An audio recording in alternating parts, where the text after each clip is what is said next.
Hello friends, இன்றைக்கி நம்ம தொத்து சப்பாத்தி தான் பண்ண போகிறோம். ஆனால் லாஸ்ட்டு லைட்டாக சில்லி சப்பாத்தி மாதிரி இருந்துச்சு. 3 சின்ன தக்காளி, ஒரு பெரிய வெங்காயம், 4 சப்பாத்தி எடுத்துருக்கேன். கடாயில் எண்ணெய் ஊற்றி அது நல்லா தொதிச்சோடனே வெங்காயம் ஒரு ஃபுல் வெங்காயத்தை ஃபுல்லாக நறுக்கி போட்டுக்குவேன். அதுக்கப்புறம் நல்லா கோல்டன் ப்ரௌன் அது வரைக்கும் நான் வதக்கிட்டுவேன். இதோ இந்த மாதிரி ஆகணும். இன்னும் நல்லா வதக்கிட்டு அதுக்கப்புறமா நம்ம தக்காளி போடுவோம். தக்காளி போட்டுட்டு அதுக்கப்புறமா சப்பாத்தியை பிச்சு போடணும். கோல்டன் ப்ரௌன் ஆகிடுச்சு, தக்காளி போடுவோம். தக்காளி போட்டு நல்லா வதக்கிட்டணும்.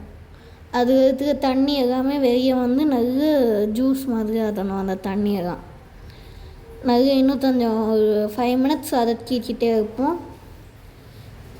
பார்த்தாலே தெரியும் எல்லா தண்ணியுமே வெளியே வருது. இப்போ நம்ம சப்பாத்தியை போடுவோம். சப்பாத்தி போட்டுட்டு நல்லா வதக்கிப்போம். இதுக்கு நம்ம ஃபஸ்ட்டே உப்பு தூளெல்லாம் போடக்கூடாது. இப்போ நம்ம உப்பு தூளம் போட்டால் தான் நல்லா வரும். இப்போ நம்ம உப்பு போடுவோம். நான் உப்பு லாஸ்ட்டாக ஆட் பண்ணி திருப்பி, ஏன்னா எனக்கு உப்பு பத்தலை, அது வீடியோவில் காமிக்கலை. உப்பு போட்டுட்டு நம்ம இதுக்கு நிறைய மிளகா பொடி போடணும். இதோ இப்படி போட்டு நல்லா கிண்டிப்போம். இவ்வளோ மிளகா பொடி போட்டால் ஸ்பைஸியாக இருக்கும் தான் நானும் நினச்சேன். பட் ஆனால் அப்படி இல்லை, நல்லா கிண்டிக்கிட்டே இருப்போம். இதோ பாருங்க, இந்த மாதிரி நல்ல ரெட்டிஷாக வேணும். இதை விட நல்ல ரெட்டிஷாகவே வரும்.